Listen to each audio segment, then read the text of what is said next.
आपले आदर्श तथागत भगवान गौतम बुद्ध, बोधिसत्व डॉक्टर बाबासाहेब आंबेडकर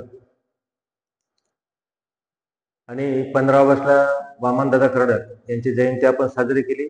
त्यांच्या स्मृतीला मी विनम्र असं अभिवादन करतो आणि साकेत बुद्ध विहार विकास समिती यांच्यातर्फे जे काही दरवर्षी वर्षावास निमित्त जे प्रवचन मालिका सुरू असतात, त्या प्रवचन मालिकेमध्ये त्या समितीतील अध्यक्ष सचिव, अध्यक्ष भास्कर मस्के, सचिव आहेत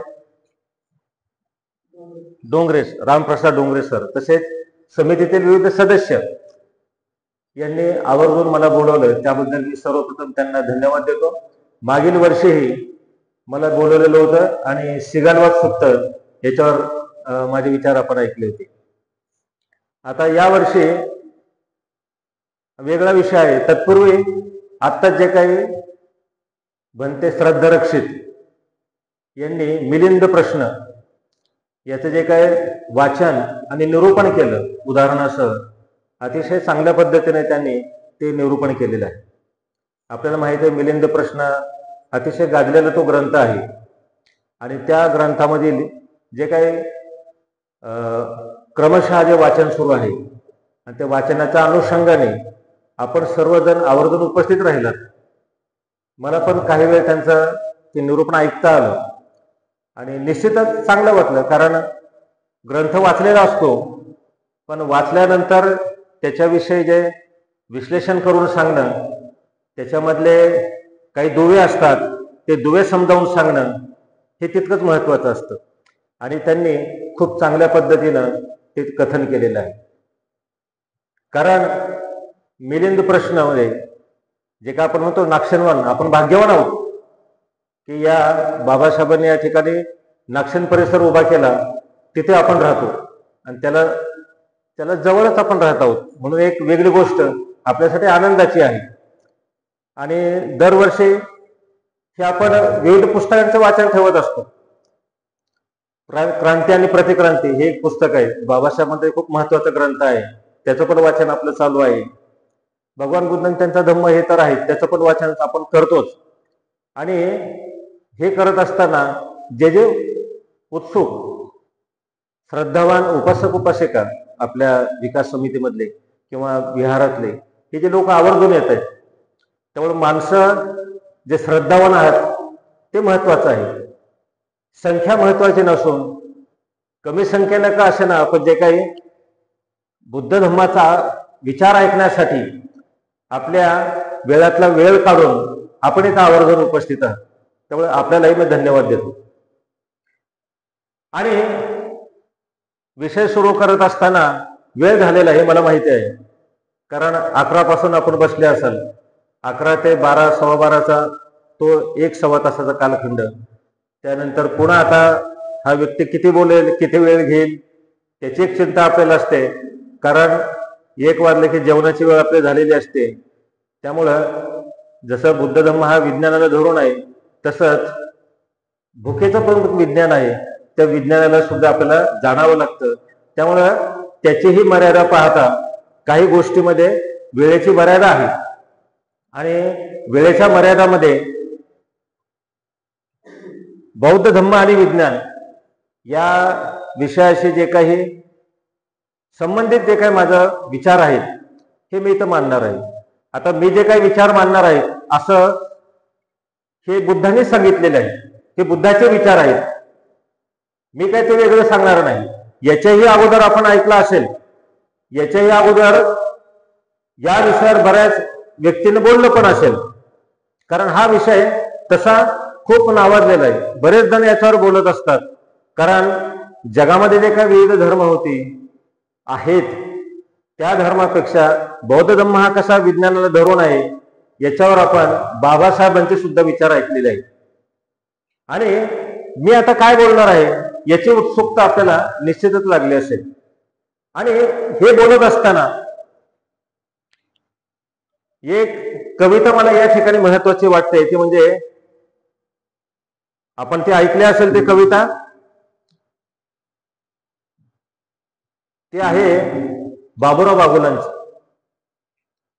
आणि ती गाजलेली कविता आहे, वेदाआधी तू होतास, वेदाच्या परमेश्वराआधी तू होतास, पंचमहाभूतांचे पाहून विराट विक्राळ रूप तू व्यथित व्याकुळ होत होतास, आणि हात उभारून तू याचना करीत होतास, त्या याचना म्हणजे रुचा. सर्व ईश्वरांचे जन्मोत्सव तूच साजरे केलेस, सर्व प्रेषितांचे बारसेही तूच आनंदाने साजरे केलेस. हे माणसा, तूच सूर्याला सूर्य म्हटले आणि सूर्य सूर्य झाला, तूच चंद्राला चंद्र म्हटले आणि चंद्र चंद्र झाला. अवघ्या विश्वाचे नामकरण तूच केलेस आणि प्रत्येकाने ते मान्य केले. हे प्रतिभावान माणसा, तूच आहेस सर्व काही, तुझ्यामुळेच सुंदर झाली ही मही.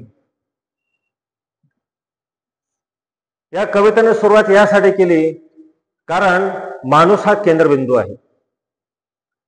जगाची निर्मिती होत असताना ज्या काही शास्त्रज्ञांनी सांगितलेल्या गोष्टी आहेत त्या मान्यच आहेत, पण त्यामध्ये माणूस हा महत्वाचा केंद्रबिंदू आहे, आणि बुद्धाने त्याच्या धम्मामध्ये माणसाला केंद्रबिंदू मानलेला आहे.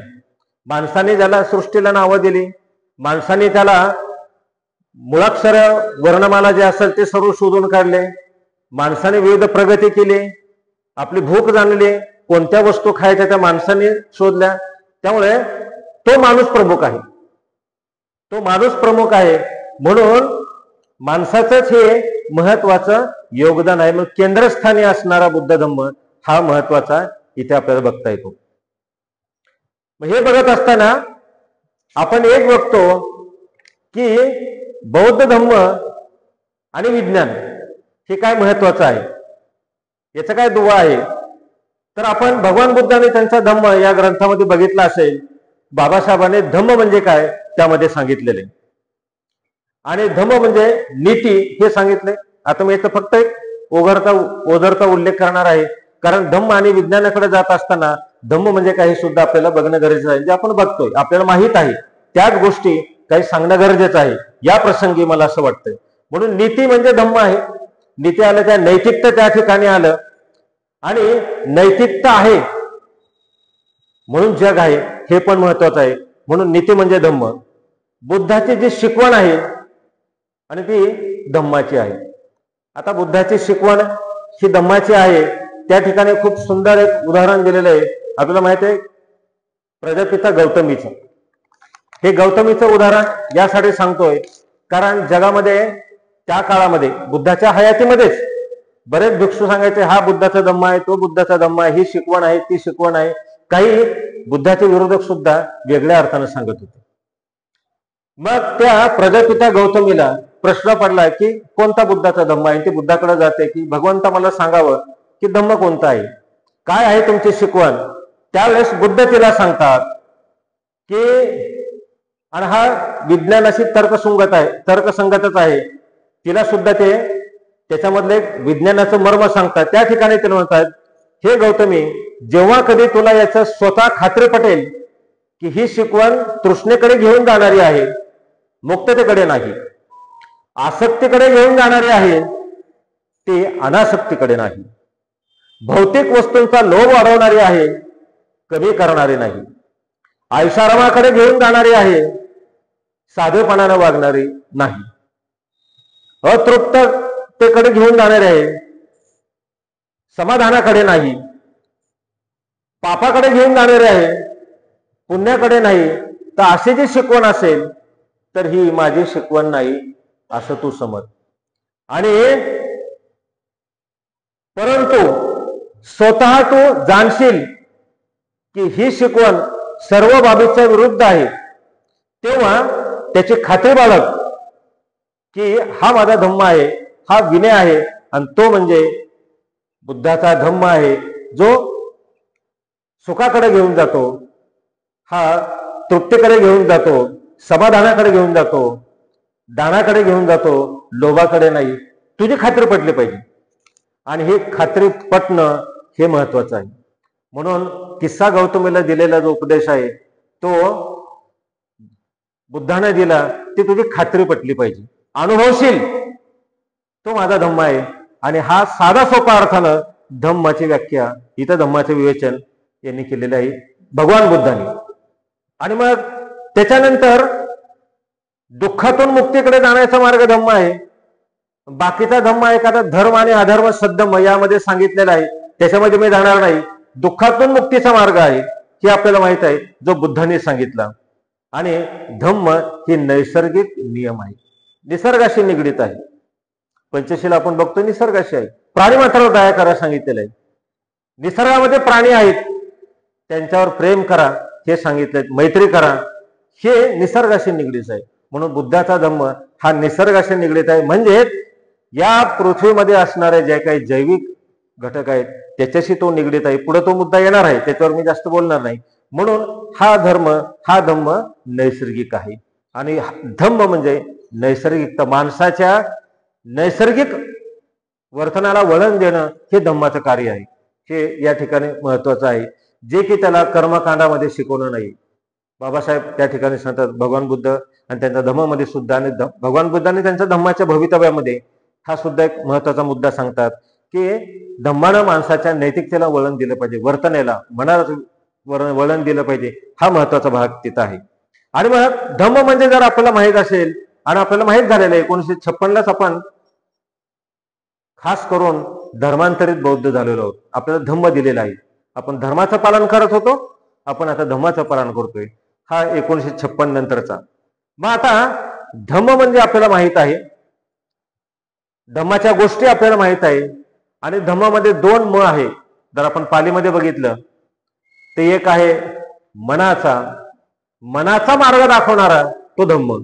हे 2 म या ठिकाणी दडलेले आहेत, म्हणून धम्म आहे, तो धर्म नाही या अर्थानं.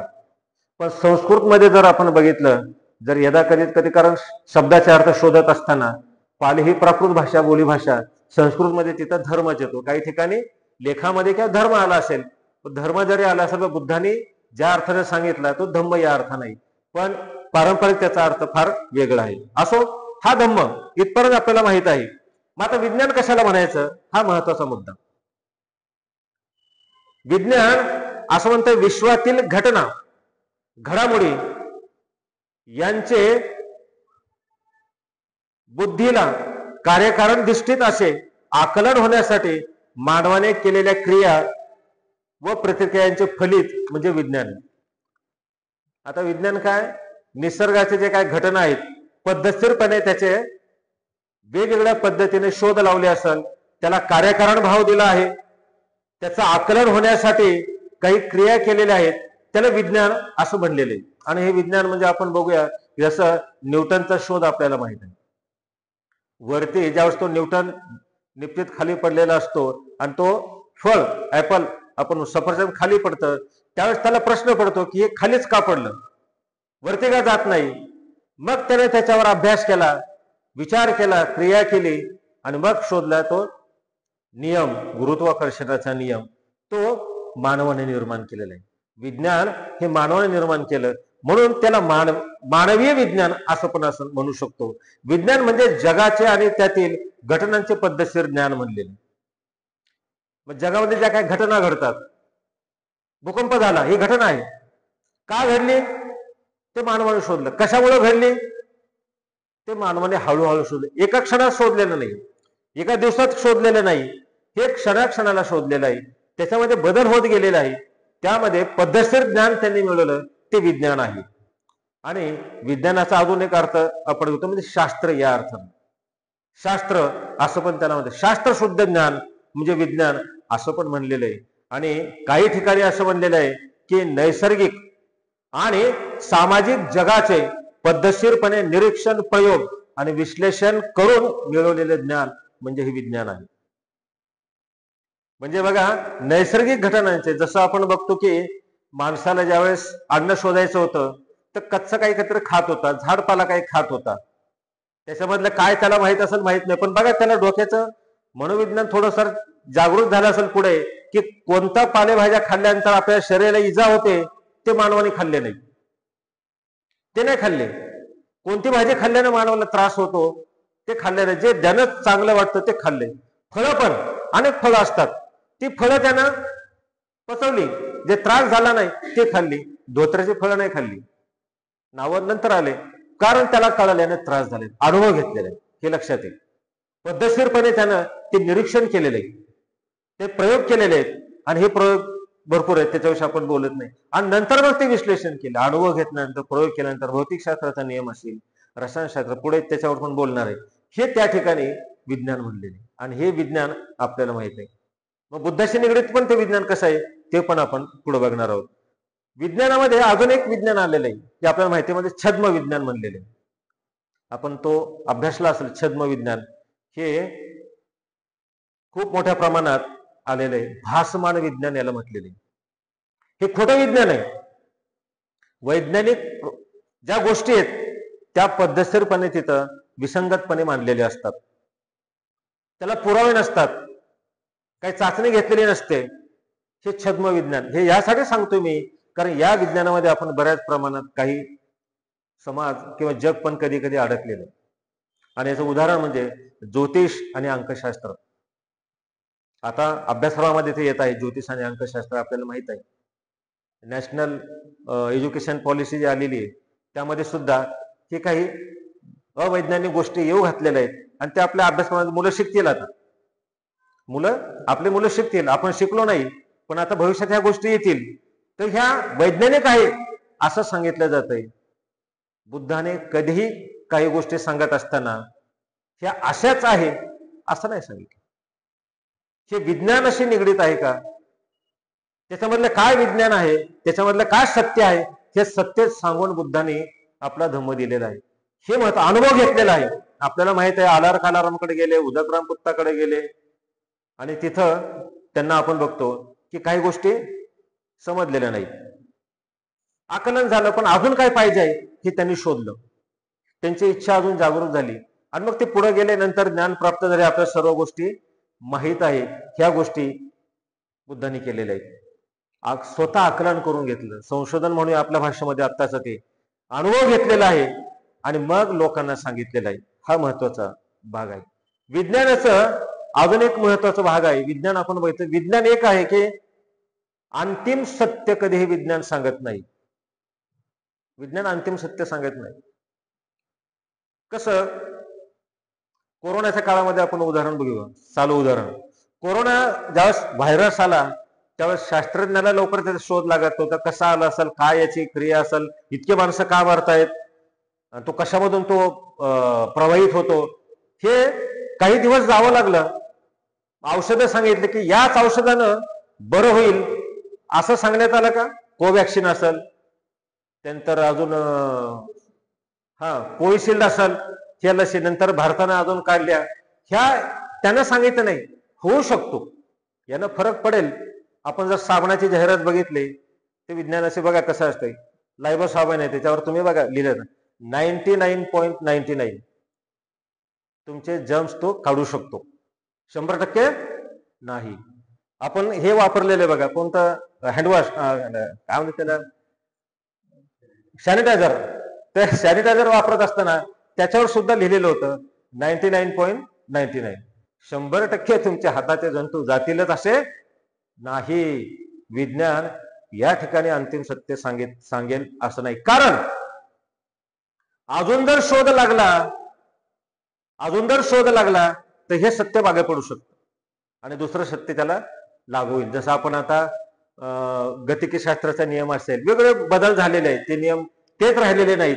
मोजणीचे यंत्र असेल, आपण वेगळं मोजत होतो, त्यांनी वेगळे शोध लावले. आपण आता तर ड्रोन मोजतोय, अगोदर मोजपट्टी यंत्र होतं, ते अंतिम होतं का नाही. म्हणून विज्ञान कधी अंतिम सत्य सांगत नाही. विज्ञान फक्त मागचं काय घडलं आणि त्याचं पुढं काय घडू शकतं हे अंदाज वर्तवू शकतं, हे आहे. पण हवामानाचा अंदाज आपल्याला माहित आहे, पाऊस पडतो असं सांगितलं जात आहे, पण काही भागामध्येच पाऊस पडतो, अंदाज आहे. विज्ञान अंदाज वर्तवू शकतो. विज्ञान हे सत्य आहे असा दावा पण करू शकत नाही विज्ञान. मग आता बुद्धाचा धम्म हा विज्ञानवादी आहे असं जर आपण म्हणत असू, मग विज्ञान सांगते की हे अंतिम सत्य नाहीये.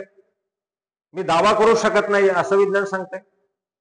मग बुद्धाचा धम्म हा विज्ञानवादी कसा? तर बुद्धाचा धम्म असा आहे की बुद्ध अंतिम सत्य सांगितलेले. म्हणून बुद्ध असं म्हणतात, जर तुम्ही कधी एक विवेचन आहे ब्रेकिंग थ्रू इन बुद्धाहूड, उर्गेन संघर्षण लिहिलेले ते प्रवचन आहे, व्याख्यान आहे. त्यामध्ये म्हणतात की बुद्धाचा धम्म हा विज्ञानाच्याही पलीकडला आहे. कोणतं विज्ञान? या अर्थ अंतिम सत्याचा अर्थ असेल तर बुद्धानं अंतिम सत्य सांगितलेलं आहे, हे शाश्वत आहे. जसं आपण म्हणतो ना आता सनातन धर्माचं मोठ्या प्रमाणात उदो चालू आहे, पण बुद्धाचा धम्म हा सनातन आहे. एस धम्मो सनातनो असं आपण म्हणतो. हा सनातन धर्म आहे. खरं म्हणजे बुद्धाचा धम्म हा सनातन आहे, शाश्वत आहे. बुद्धाने जे जे सांगितलेले तत्व आहे ती आज घडीला तशीच आहे. आणि हे अंतिम सत्य म्हणजे बघा, जन्म आहे, दुःख आहे, अनित्य आहे, अनात्मा आहे. मनुस्मृतीमध्ये काय सांगितलं? जन्माच्या कशा कथा आहेत, वर्णव्यवस्था, त्याच्याविषयी मी सांगणार नाही. हात, पाय, डोकं, तोंड हे अनैसर्गिक आणि विज्ञानाला धरून नाही. बुद्धानं विज्ञानाला धरून सांगितलं. दुःख आहे हे बुद्धाने सांगितलेलं आहे आणि दुःख निवारणाचा मार्ग दिलाय, आर्याष्टांगी मार्ग, हे अंतिम, हे आपण बघूया. त्याच मार्गाने दुःखावर मात करू शकतो. विज्ञानानं सुख मिळू शकतं, आनंद क्षणिक मिळू शकतो, पण दुःखातून मुक्ती विज्ञानातून सहज शक्य आहे का? आपण औषध गोळ्या भरपूर घेतो, आधार बरा व्हावा म्हणून घेत असतो, वैज्ञानिक घ्यावं लागतं आपल्याला, पण त्याचे पण दुष्परिणाम आहेत हे आपल्याला माहित आहे. पण बुद्धाने सांगितलेला दुःख निवारणाचा मार्ग आर्याष्टांगिक मार्गातला दुष्परिणाम आहे का? कोणी सांगू शकेल? दुष्परिणाम आहे, सम्यक दृष्टी आहे, ते सम्यक समाधीपर्यंत आहे. काही दुष्परिणाम आहेत का? नाही. बुद्धाचा धम्म हा विज्ञानाच्या पलीकडचा आहे आणि तो या अर्थानं आहे, हे महत्वाचं आहे. त्याच्यानंतर अनात्म ही गोष्ट महत्वाची आहे. आत्मा नावाची कुठली गोष्ट नाही, ठोस असं काही नाही जे की श्रीकृष्ण म्हणतात की आत्मा अमर आहे. कलश गोपाळ कलश साजरा केलाय, आत्मा अमर आहे. बुद्ध म्हणतात आत्मा नावाचीच गोष्ट नाही तर अमरत्व काहीच नाही. आत्मा जर अमर असेल तर विज्ञान सांगते कोणतीच गोष्ट ही अमर नाही, ती नष्ट होणारी आहे. अनित्यता आपण बुद्धाने ते सांगितली, नष्ट होणारी आहे. म्हणून आपण म्हणतो हजारो वर्षापासून लोक इथं राहत होती, लोकांची घरं गेली, रस्ते गेले, सर्व गेले, नष्ट झालेत. आता उत्खनन सापडत आहेत, हे नष्ट होणारे आहे. मग आत्मा कुठे आहे?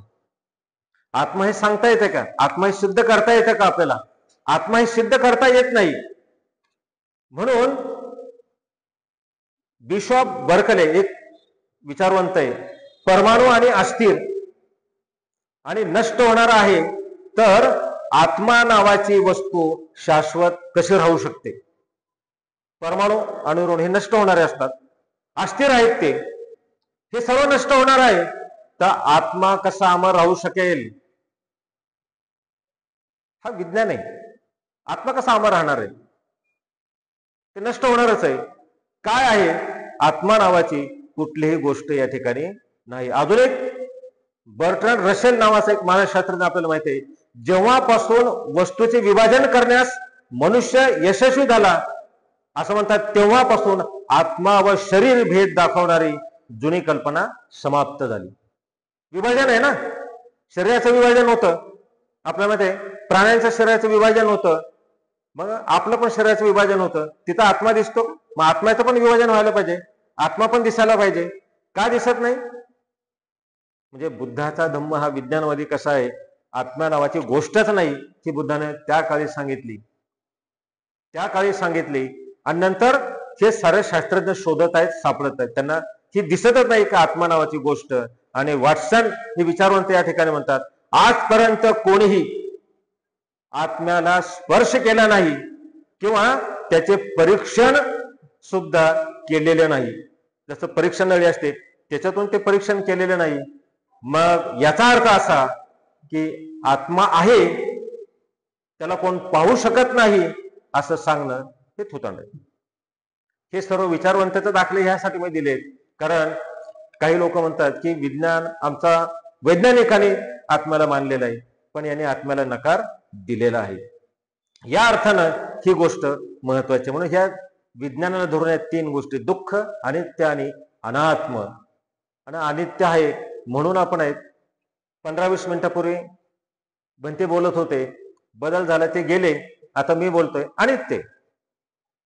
हळूहळू आपण इथून निघून जाऊ, बंद होणार विहार आणि ते बदलणार आहे. आणि हा बदल निसर्गाचा नियम आहे. म्हणून बुद्धाचा धम्म हा निसर्गानुसार आहे. हा बदल तितकाच महत्वाचा या ठिकाणी आहे. आणि एक बुद्धाचा धर्म विज्ञानवादी कसा, आपण नेहमी ती कथा ऐकत असतो, ती म्हणजे किस्सा गौतमीची. आपल्याला माहिती आहे किस्सा गौतमी, तिचा एकुलता एक मुलगा, त्याचं नाव रोहित.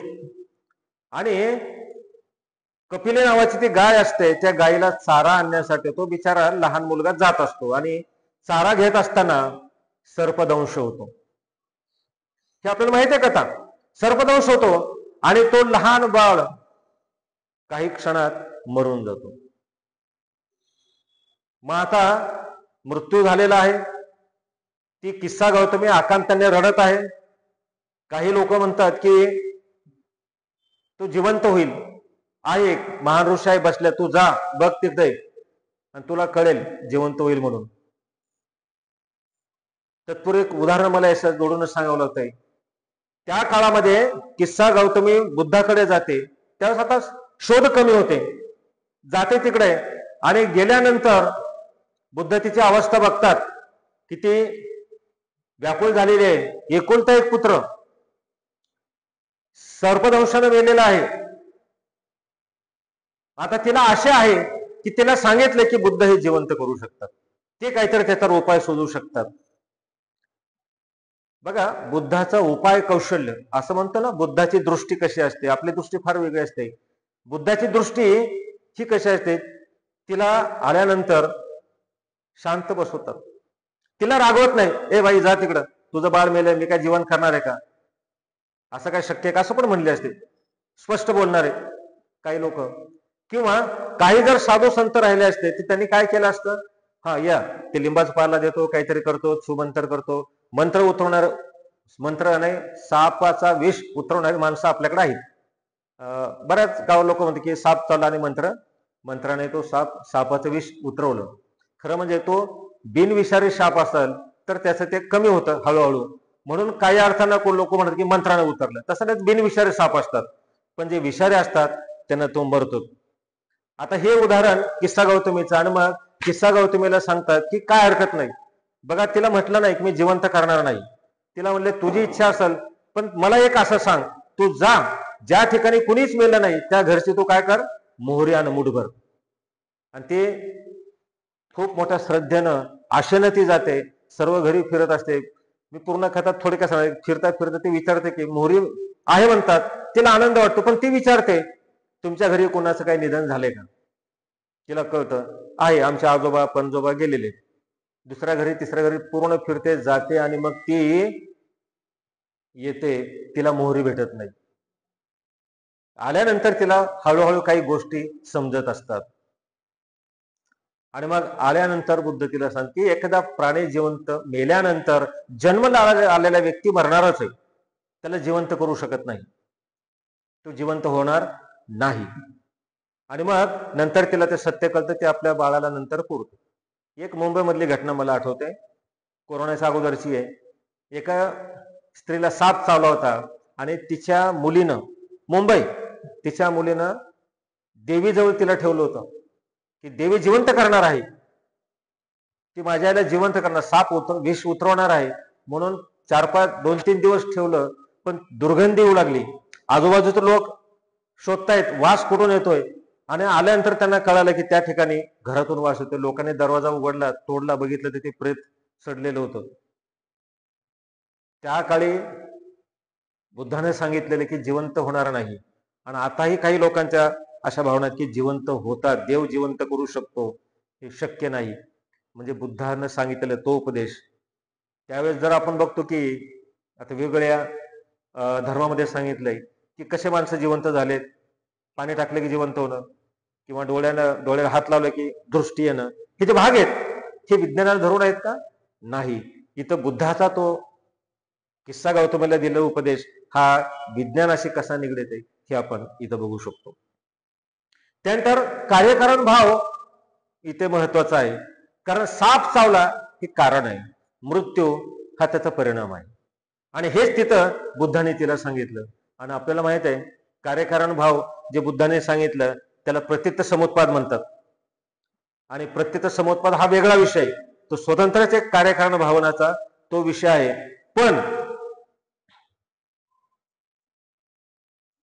या ठिकाणी कार्यकारण भावामध्ये 12 निदानं जी येतात, आणि 12 निदानं ही आपल्याला माहित आहे. ती मी जास्त 12 निदानाकडे आपल्याला घेऊन जाणार नाही. बाबासाहेब म्हणतात बुद्धाने कोणते बदल केले या प्रकरणात. प्रथम खंड भगवान बुद्ध आणि त्यांचा धम्म भाग 7 यामध्ये बाबासाहेब सांगतात की भगवान बुद्धाने कार्यकारणाचा अत्यंत महत्वाचा नियम आणि त्याचे उपसिद्धांत मान्य केले आहेत. हे बघा बाबासाहेब त्या ठिकाणी. खंड 2 मध्ये धम्म दीक्षेची मोहीम भाग 3 या ठिकाणी सारिपुत्त आणि मोग्गलान यांच्या दीक्षेचे एक वर्णन आहे. आता कार्यकारण भाव आणि विज्ञान कसं आहे याच्या निगडीत ते सारिपुत्ताचं उदाहरण आहे. आपल्याला माहिती आहे की सारिपुत्त हा संजय वेलपुट्टी याचा जो शिष्य होता. हे दोघ जण, संजयचे त्यावेळेस 250 साधक होते त्याचे, आणि तो तत्वज्ञानामध्ये पारंगत होता, अभ्यासात पारंगत होता. पण जेव्हा तो एकदा अश्वजित भिक्षाटनासाठी जात असतात आणि अश्वजिताला तो बघतो सारिपुत्त की हा व्यक्ती आहे, कसं तेजस्वी दिसत आहे, चेहऱ्यावर कसं तेज आहे. बघा हे पण आहे, चांगल्या विचाराचा परिणाम आपल्या शरीरावर होत असतो, हे त्याचं विज्ञान आहे. आपण जे खातो त्याचा परिणाम जसा आपल्या पोटावर होतो, आपल्या शरीरावर होतो, तसेच चांगल्या विचाराचा सुद्धा परिणाम आपल्या शरीरावर आणि आपल्या चेहऱ्यावर होतो. या मागचं विज्ञान ते सारिपुत्ताला दिसतं. आणि मग सारिपुत्त त्याला थांबवतात आणि विचारतात की तुझे गुरु कोण आहेत, तू एवढा प्रभावित कसा आहे, एवढा सुंदर कसा दिसतोय. तो पण प्रामाणिकपणे सांगतो की मी आत्ताच त्याचा शिष्य झालो, मी नुकताच त्याचा शिष्य आहे, पण मी जास्त सांगू शकणार नाही, ते तुला सांगतील. पण एक लक्षात ठेव, ते सांगतात एकच मला जेवढं माहिती आहे की कुठलीही गोष्ट कारणाशिवाय होत नाही, हे माझ्या गुरुनं मला सांगितलेलं आहे. म्हणजे हे निर्माण झाले म्हणून ते निर्माण झाले, हे नष्ट करा म्हणजे ते नष्ट होईल, हे बुद्धाने सांगितलेलं आहे. आणि मग जर आपण म्हणतो की हे धम्म हेतू पद्भवा हेतू तेस तथागते अहं ते संच यो निरोधो ये वादी महासना. हे बुद्धाने सांगितले की प्रत्येक जी गोष्ट आहे कारणाने निर्माण होती, आणि हेच कारण बुद्धाने सांगितलं की कार्यकारण भाव. आणि मग आपण बघतो की मग सारिपुत्त सुद्धा ते तेज बघून प्रभावित होतो. हे काय आहे, हे कार्यकारण आहे. हे दिसलं की बुद्धाचा धम्म त्याच्या आचरणामध्ये दिसला आणि सारिपुत्त प्रभावित झाला. हे वैज्ञानिक कारण आहे, मनोवैज्ञानिक आपण त्याला म्हणतो, आणि हेच या ठिकाणी आहे. आणि मग विज्ञान 2 गोष्टीमध्ये आपल्या पण आलेलं असेल, आपण वाचकात म्हणून थोडा खुलासा जास्त सांगत नाही. पंचस्कंदामध्ये विज्ञान आहे आणि 12 निदानामध्ये सुद्धा विज्ञान आहे, हे आपल्याला माहित आहे. आणि पंचस्कंदामधलं विज्ञान हे माणसाच्या जन्माचं आहे. तर 12 याच्यामध्ये जे विज्ञान आहे, 12 निदानामध्ये जे विज्ञान आहे जन्माचं आहे, आणि पंचस्कंदामधलं आपल्या हे मनाशी निगडीत आहे, आपल्या इंद्रियाशी निगडीत आहे. अशा ह्या गोष्टी त्याच्यावर बोलणार नाही. आता बुद्ध विज्ञानवादी होते, तर तत्कालीन काही विचारवंत असं सांगतात, काही लोक पारंपरिक धर्म निर्माते हे मोक्षदाता असं सांगतात. पण बुद्धाने कधी मोक्षदाता सांगितले? भगवान बुद्ध आणि त्यांच्या धम्माचे भवितव्य या लेखामध्ये बाबासाहेब बुद्ध मार्गदाता की मोक्षदाता यामध्ये सांगतात की बुद्धाने मार्ग दिलेला आहे, बुद्धाने मोक्ष दिलेला नाही. बुद्धाने कधी म्हणले की या तुम्ही, मी तुला बुद्धत्व देतो असं म्हणले का? मी तुला अरहंत करतो, मी तुला श्रोतापन्न करतो? नाही. तुला अनुभव घ्यायचा आहे, यही पद शिको, जे आपण म्हणतो यही पद शिको आहे. तुला अनुभव घ्यायचा आहे आणि तुला पटलं तर तुला तो मार्ग आचरायचा आहे, आणि त्या मार्गाने तू गेलास तर निश्चितच तुला यश प्राप्त होणार, तू बुद्धत्वापर्यंत जाऊ शकेल, हे इथं सांगितले. इतर धर्मामध्ये असं कधीही सांगितलं नाही की मी जे प्राप्त केलंय, मी देवत्व प्राप्त केलं, तू देवत्व प्राप्त करशील. मी प्रेषित आहे, तू पण प्रेषित होशील. मी देवपुत्र आहे, तू पण देवपुत्र होशील. नाही सांगितलं. पण बुद्ध म्हणतात मी बुद्ध झालोय, तू सुद्धा बुद्धत्व प्राप्त करू शकतो. हे त्याच्या मागचं एक वेगळं वैशिष्ट्य आहे.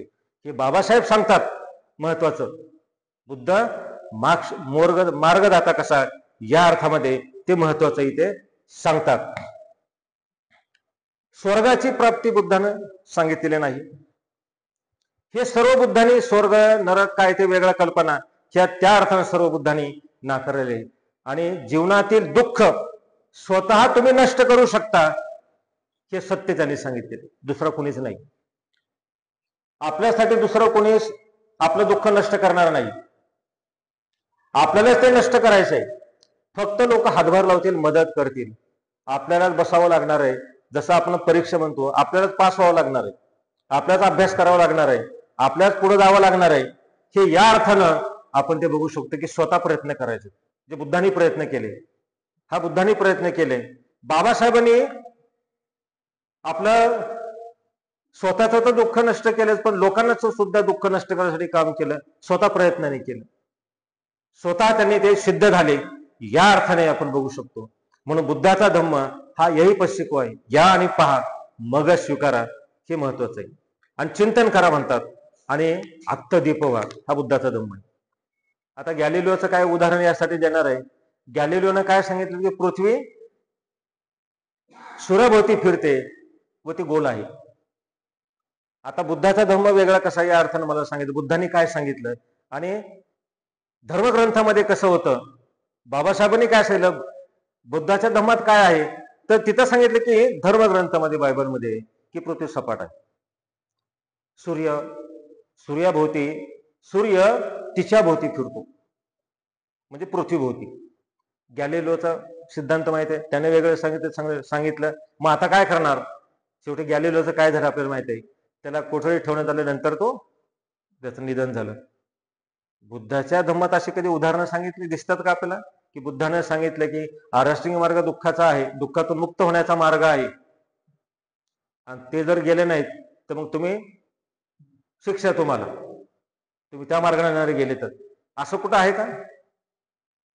बुद्धाचा इतिहास बघा, बौद्ध धर्मामध्ये असं कधीही कुठल्याही लोकांनी शिक्षा दिलेली नाही. याच्या विरुद्ध गेला म्हणून तुला शिक्षा, असं नाही. हे वेगळं कारण, हे त्यांचं तत्वज्ञानाचं एक वेगळं कारण आहे. आणि कालाम सुत्त आपल्याला माहिती आहे.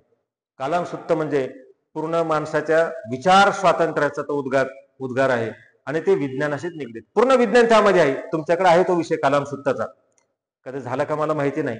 तो कालाम सुत्त आहे. म्हणजे विश्वास कशावर ठेवायचा, कारण आपण अनुभवाच्या पातळीवर बघितल्यानंतर विश्वास ठेवला पाहिजे. कालामांना तेच सांगितलेलं आहे. हे त्यामागचं विज्ञान आहे की कोणत्याही गोष्टीवर नुसते ऐकण्याने विश्वास ठेवू नका. तुमच्या अनेक पिढ्यांनी चालत आलेल्या परंपरागत चालीरीती आहेत, म्हणून त्यावर विश्वास ठेवू नका. या गोष्टी परंपरा चालीरीती मी सांगणार आहे, आपण त्याच्यावर कसा विश्वास ठेवतो. आणि अनेक लोकांनी सांगितलंय म्हणून त्याच्यावर विश्वास ठेवू नका. एवढंच नाही, तुमच्या गुरुने सांगितलंय म्हणून त्याच्यावर विश्वास ठेवू नका. आता गुरुनं सांगितलं किती विश्वास ठेवतात. आपण बघतो एका ठिकाणी काय घटना घडली होती उत्तर भारतामध्ये. ते गुरु तिथे गेले होते आणि त्यांच्या दर्शनासाठी गर्दी, आणि नंतर चेंगराचेंगरी, पूल तुटला, माणसं मेली. कशावर विश्वास ठेवायचा. त्याच्यावर विश्वास ठेवू नका. त्यानंतर एखादी गोष्ट केवळ तर्कावर आधारित आहे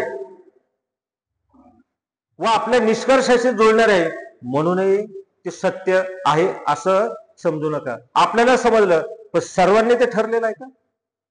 आपल्याला कळलं एवढं, हे तर्कावर आहे. आपला तर्क वेगळा असू शकतो, त्याला वैज्ञानिक अंगाने, वेगळ्या अंगाने आपण बघता आलं पाहिजे. हे विश्वास ठेवू नका. ही विज्ञान, बुद्धाचा धर्म कसा विज्ञानवादी आहे. बुद्धानं कधी मी सांगितलं, मी हेच सांगतोय, याच मार्गाने जा, हेच कर, तर तुला आहे, तर गंगाजलमध्ये मार डुबकी, पाप गेलं. आता मोठा मेळा आपल्याकडे भरणार आहे, कुंभमेळ्यामध्ये किती पाणी दूषित होतं, काय होतं. विज्ञान आहे का. कोरोनाच्या काळामध्ये गंगेचं पाणी किती दूषित झालं, प्रेत तिथे फेकून दिले, सडले. आपण बघतोय हे काय आहे, असंच केलं पाहिजे तसंच केलं पाहिजे हे नाही. म्हणून कालामानं ते सांगतात की या शिकवणी बरोबर नाहीत, या शिकवणी दोषयुक्त आहेत, जाणकार लोकांनी त्या नाकारल्या आहेत. या शिकवणींना प्रत्यक्ष आचरणात उतरवल्यानंतर अपाय होतो, दुःख निर्माण होते. अशा शिकवणी तुम्ही नाकारा. मग आता जे बघतात एका एका पायावर उभे राहतात, अपाय निर्माण होतो. बर्फामध्ये भरपूर लोक काही राहतात, शरीर गोठतं, अपाय निर्माण होतं. त्यानंतर ते सुया टोचून घेतात, गळ टोचून घेतात, अपाय निर्माण होतं. या गोष्टी का स्वीकारायच्या? त्या बुद्धाने सांगितलं कालामांना हे स्वीकारू नको, हे महत्वाचं आहे. आणि म्हणून बुद्धाचा धम्म त्या काळामध्ये सांगितला अकालिको आहे. आजच्या काळामध्ये सुद्धा तो उपयोगी आहे. आजच्या काळामध्ये सुद्धा तो बुद्धाचा धम्म उपयोगी आहे. जे कालामांना सांगितलं ते तसंच आहे. आणि विज्ञान तटस्थ असतं.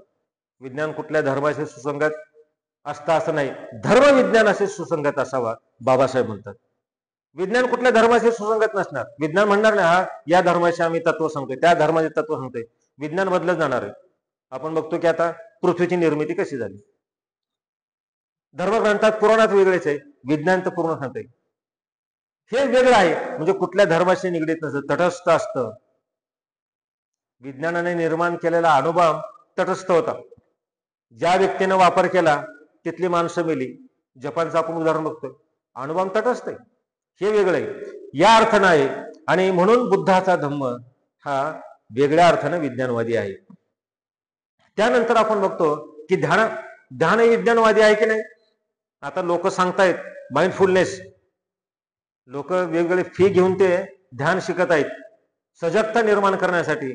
विज्ञानाशी निगडीत मनाचं सजगता, मनाची जागरूकता, मनाचं प्रफुल्लितपणा हे बुद्धाने सांगितले. वेगळे ध्यान आहेत. काही लोक एकावर चित्त लक्ष केंद्रित करा, एकटक बघा, हे बुद्धाने कधीही सांगितलेलं नाही. एकटक बघ नाही.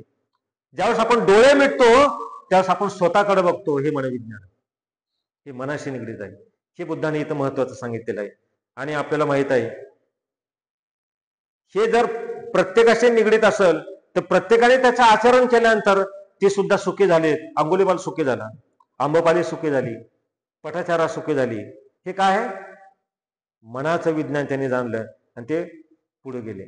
या अर्थानं हे महत्वाचं आहे. मग बुद्धाचा धम्म हा निसर्गाशी निगडीत आहे. कसा? 5 नियम सांगितलेले. हे 5 नियम आपल्याला माहित असावेत किंवा माहित असतील. जगात सुद्धा या 5 नियमाने चालत असतात. आणि ते 5 नियम म्हणजे पहिला आहे ऋतुनियम, दुसरा आहे बीज नियम, तिसरा आहे मनोनियम, चौथा आहे कर्म नियम आणि 5वा आहे धम्म नियम. आता हे काय आहे हे महत्वाचं आहे. कारण मी फक्त थोडक्यात हे सांगत आहे की 5 नियम जे सांगितलेत बुद्धांनी, जगामध्ये या 5 नियमानुसार घटना काही घडत असतात. पण जे 2 नियम जे असतात ते 2 नियम बुद्धाचे स्वतंत्र निर्मिती आहे. कर्म नियम आणि धर्म नियम किंवा धम्म नियम हे महत्वाचे. 3 जे नियम सांगितले, ऋतुनियम, बीज नियम आणि मनोनियम, हे विज्ञानाशी निगडीत आहे. म्हणजे याच्याशी निगडीत. याला कनिष्ठ उत्क्रांती म्हणलेली. हे माणसाने माणूस निर्मिती झाली, माणूस उत्क्रांत होत गेला. सहजता आहे त्यामध्ये, काही प्रयत्न केले. पण कर्म नियम जे आणि धर्म नियम जे आहेत, धम्म नियम हे जे आहेत, माणसाने स्वप्रयत्नाने सुखाची प्राप्ती केली, बुद्धत्व प्राप्त केलं. हे आहे उच्च उत्क्रांती म्हटलेली याला. ते या अर्थानं. मग आता ऋतुनियम काय आहे? बाबासाहेब पण भगवान बुद्धांनी त्यांचा धम्म यामध्ये सांगतात. जर आपण ते वाचलं असेल आपलं माहिती आहे की ऋतुनियममध्ये काय सांगितलं बाबासाहेबांनी? आकाशातील ग्रह, गोल, तारे, नक्षत्र यांचा अभ्यास आहे या ऋतुनियमामध्ये. आकाशगंगा, त्याचं चलनवलन, अमावस्या, पौर्णिमा, हे काय आहे ऋतुनियमामध्ये. त्यानंतर ऋतुचक्र हे ऋतुनियमामध्ये येते. उन्हाळा, हिवाळा, पावसाळा. पण आता ऋतुचक्रच बदललेले आहे. उन्हाळ्यात पाऊस पडतो, पावसाळ्यात पाऊस पडत नाही. हे ऋतुचक्र बदललेले. हे ऋतुचक्र आहे. गुरुत्वाकर्षण शक्ती हे ऋतुनियम आहे. त्याला पाळीमध्ये ऋतुनियम म्हटलेले. हे गुरुत्वाकर्षण आहे. जसं आपण विज्ञान शिकतो, भौतिकशास्त्र, रसायनशास्त्र, हे आहे ऋतुनियमामध्ये. रासायनिक क्रिया घडतात हे ऋतुनियम. विद्युत शक्ती आहे ऋतुनियम. आणि मानवाच्या ज्या ज्या काय भौतिक गरजा असतात, आता मी बोलतोय तुम्हाला, हे ऋतुनियम आहे. माईक मधून बोलतोय, विद्युत आहे या ठिकाणी, हे ऋतुनियम आहेत. हे सर्व अन्न वस्त्र निवारा याच्याशी निगडीत जे असतात हे सर्व या नियमामध्ये येतात. हे बुद्धांनी सांगितलेले. म्हणजे बुद्धाने किती बारकाईने विचार केला आपल्याला कळतंय.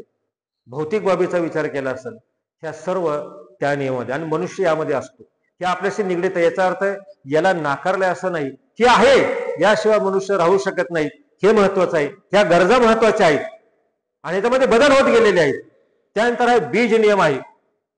आणि ऋतू नियमावर सुद्धा माणसाचा माणसावर परिणाम होतो. ऋतुमान बदललं की आपण आजारी पडतो की नाही. सर्दी खोकला, पडलो आजारी. व्हायरस आला, कोरोना आला, पडलो आजारी. हे काय आहे? ऋतू नियमाचे परिणाम आहेत. हे बुद्धाने सांगितले, हे विज्ञान आहे त्यामागचं. त्यानंतर बीज नियम आहे.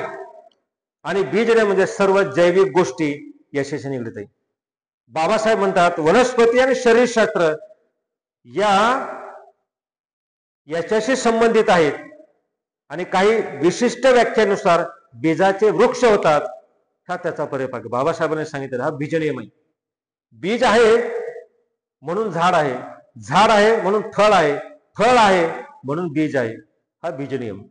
आणि आपल्याला माहित आहे आपल्या शरीरामध्ये जर एखादा घटक काही खाण्यातून जर गेला तर त्याचा दुष्परिणाम आपल्याला भोगावं लागतंय, बीज नियम. अन्न घटक खातो आपण, हे बीज नियम आहे. शरीरशास्त्रामध्ये जे रक्ताभिसरण आहे हे बीज नियम आहे. आनुवंशिक शास्त्र आहे, हे सर्व बीज नियम आहे. आणि आपल्याला माहित आहे 2 जुळे निर्माण होतात, तिळे होतात, साप होतात, हे बीज नियमाचा भाग आहे. रूप आहे, हे बीज नियम आहे. हे सर्व तिथं बीज नियम आहे. सूक्ष्म जीवामुळे होणारे रोग हे बीज नियम आहे. हे बुद्धाने सांगितलेले. हे किती महत्वाचे बघा आपण. हे विज्ञान आहे, हे कसं घटक आहे, याचा परिणाम माणसांवर होतो आणि तो झालेला आहे. आपण बघतो की त्वचारोग होतात, ते जंतू असतात, कीटक असतात, ते सारे त्यांचे बीज सोडतात. आणि डास बघू आपण, हे त्याचे बीज असतात आणि त्याचे आपल्याला त्रास होतो या अर्थानं. त्यानंतर तिसरा आहे तो मनोनियम. आणि मनोनियम म्हणजे हे सर्व प्राणी मात्रांना लागू. प्राणी आणि मनुष्यांच्या सहज होणाऱ्या प्रवृत्ती. उदाहरणार्थ हवा आल्यानंतर डोळ्यात कचरा जायला आला की लगेच पापणी हलते. पापणीला कोण संदेश देत आहे? मन. हे मनोनियम आहे. हे मनोनियम आहे. प्राण्यांना सुद्धा कळतंय. प्राणी सुद्धा काही वातावरण त्यांना गडबडीत झाले की प्राणी घाबरतात, हे त्यांचा मनोनियम आहे. पक्ष्यांचा मनोनियम काय आहे बघा. पक्षी स्थलांतरित होतात, या ठिकाणाहून त्या ठिकाणी जातात, त्यांचा ते मनोनियम आहे. पक्ष्यांशी सुद्धा तिंगडी होती. विषय ग्रहण करण्याची शक्ती, समजण्याची क्रिया ही स्वाभाविक आहे, हे मनोनियम आहे. आणि सुग्रणीचा खोपा आहे, हा मनोनियम आहे. माणसाशी निगडीत जसं आहे तसं पक्ष्यांना सुद्धा घर असतं, हे मनोनियम आहे. म्हणून माणसाचा अजून मनोनियम काय आहे? माणसाला एखादी गोष्ट पटली नाही की लगेच प्रतिक्रिया देतं, हे प्रतिक्रिया देणं मनोनियम आहे. एखाद्या गोष्टीला चांगलं वाटलं तर प्रतिसाद देतोय, मनोनियम आहे. एखादी गोष्ट आपल्याला चिंच दिसली की तोंडाला पाणी सुटणं, मनोनियम आहे. याच्यामध्ये विज्ञान आहे. हे बुद्धाने मनोनियम सांगितले आपले, हे यासाठी सांगितले, हे सर्व मानसिक प्रक्रिया आहे. पण याच्यावर थांबायचं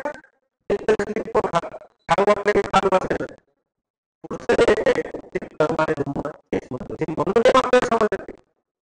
हे नाही समजले तर आपण पुढे जाऊ शकतो. नाहीतर त्या 3 गोष्टीमध्ये आपण अडकलो तर आपला अधोगती होते. आणि आपण जसं माणसाचं आरोग्यासाठी कारण सांगितलं, आपण हे म्हणून 3 घटनापर्यंत आपण पुढे नाही गेलं तर आपण करू शकतो. आपण दुःख होऊ शकतं, आपल्या आरोग्य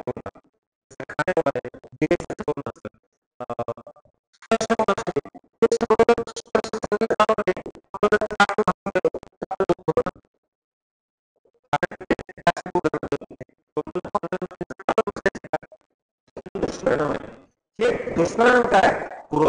त्याचे कर्माचा परिणाम आहे आणि ते महत्वाचं आहे. आणि म्हणून चौथं जे आहे ते कर्म नियम आहे, त्याला बुद्धाचा शोध आहे असं म्हणतात. हे बुद्धाचा शोध आहे. हे विज्ञानामध्ये पण सांगितलेलं असतं. पण हे 2 जे आहे हा बुद्धाचा वेगळा शोध आहे. म्हणून बुद्ध हे विज्ञानामध्ये. आता कर्म नियम म्हणजे काय? जर आपण कर्म म्हणतो स्वतःला जाणल्यानंतर जे जाणीवेची पातळी आपण निर्माण होते ती कर्माशी निगडीत. स्वजागृती आहे. उदाहरणार्थ आपण झोपतोय, किती वेळ झोपायचंय? स्वजागृती पाहिजे. जागृती नसेल तर आपण झोपतच राहू का? झोपायचं फक्त. किती वेळ जेवण करायचंय, ते काय खायचंय, किती खायचंय? स्वजागृती पाहिजे. त्याचा परिणाम आपण भोगावतो. कमी खाल्लं तरी परिणाम आहे, जास्त खाल्लं तर दुष्परिणाम. हे कर्मनियम आहे. बुद्ध आणि त्यांचा धर्म या ठिकाणी बाबासाहेब म्हणतात कर्म हे नैतिक जगातील नैतिक व्यवस्थेचा आधार आहे. नैतिक व्यवस्थेचा आधार आहे कर्म. कर्माला किती महत्वाचं स्थान बुद्धाने या ठिकाणी दिलेलं आहे.